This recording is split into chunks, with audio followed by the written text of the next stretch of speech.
I've been beat up my whole life, but I always come out on top. I'm a 2-time UFC champion, and you may hate that.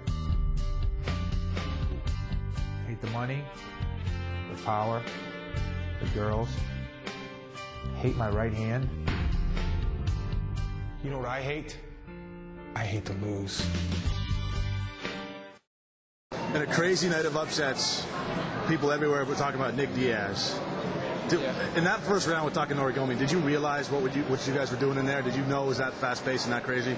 Well, I kind of had an idea of how it would be. You know, actually, I felt like I was having deja vu in there or something weird like that when I was fighting, as if I'd fucking already done all that shit because I'd, you know, replayed it or thought about it in my head over and over again. And just, you know, I threw the combinations and the punches that I thought I would up against the ropes like that, backed them up and cut them off, and, you know, threw the jab, hook, or whatever. You know, I knew it was going to be, I really did know it was going to be a lot like that. I didn't expect him to kind of like put his head down and just kind of loop some fucking punch out there and smack me, knock me down. I was like, what the fuck? My leg didn't stick behind me. It fucking sat me down. But, you know, I could see clearly, you know, I knew he was going to be able to punch on me. You know, I expected him to shoot on me. I knew he was going to shoot on me. Everybody's like, you know, this whole stand-up war, and of course he's going to say whatever. You know, I would have called it, except for that I knew they were fucking like playing back everything, you know, everything I said in any interview or anything. They were just taking it right to him and telling him what I was saying or whatever. Because I mean, they were telling me shit he was saying, so I didn't say nothing. But I knew the little fucker was going to shoot on me right off the get-go. And I wasn't worried about it, though, because, you know, he can't hold me there and stall, and he's not going to elbow me. He's going to get himself into trouble trying to punch me on the ground. And sure enough, you know, he almost got himself into trouble. And then they stand you right back up. And then, you know, I get back to my punch count. And, you know, try to land me some solid shots. That little guy, though, man, I don't know what the fuck. He was doing some karate in there. He's doing, you know, some crazy super punch shit. It's a little bit different, you know. I don't know what that was. That wasn't boxing skills, though. I mean, dude, you know, he knows how to box. Don't get me wrong. I don't mean to knock his boxing. He's actually a little boxer for, you know, for a little Japanese guy. But, you know, he's fucking doing some little Hadouken fucking punch in there to me, you know, or, you know, he's knocking people out, fucking busting their shit up. I don't know what the fuck. I don't know what the fuck did that. I know what hit me here and what knocked me down. But I watched the tape over again. It's like it's either this little tiny little short right or something that just busted me open, or I think maybe I got hit with something that swelled me up, and then you know, I got ripped open with the headbutt or something. But I couldn't figure out what fucked me up here. So when you talked to Greg before the fight, I mean, Greg Savage, you said, you know, he needed to melted you one with a punch that hurt you. I said, yeah, he's gonna have to straight, in order for him to win, he's gonna have to straight melt me right off the get-go. He's gonna have to, you know, first round knockout like he was saying or whatever. And, you know, and sure enough, the little guy's got it in him. He's gonna knock somebody out. I mean, what the hell was that? I mean, I've boxing, training with a lot of people. You know, this guy hits hard. But, you know, he's not going to hit you. You go in there and you have good boxing skills and you're moving your head right, and you're not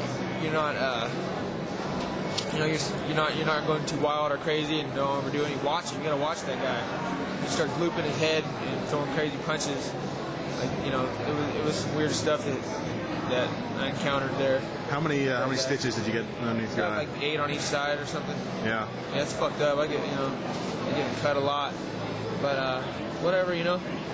See if they can bust me open and you know, get me bleeding enough to stop in the first round.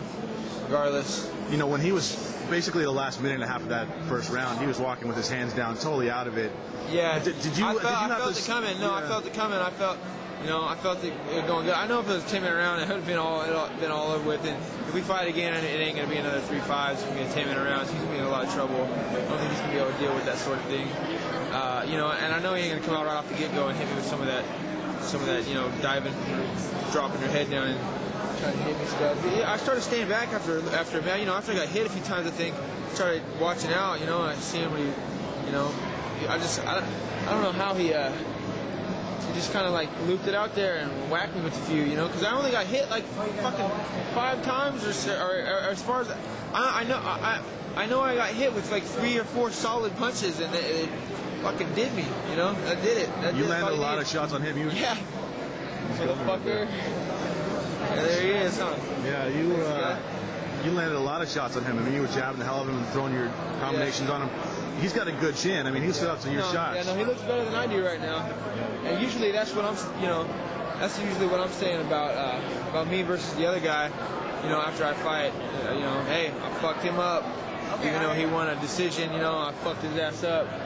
But luckily, you know, I choked the little fucker, so. Yeah, talk about that finish. I mean, the go-go plata is like. You know, he just, when he went for that last double, I just switched right into it, and he shoved his arm so far in there that fucking arm was stuck. Dude, he wasn't moving, so he wasn't coming out of that thing. I felt it the way that went, the way he put his arm in and had his head turned the other way.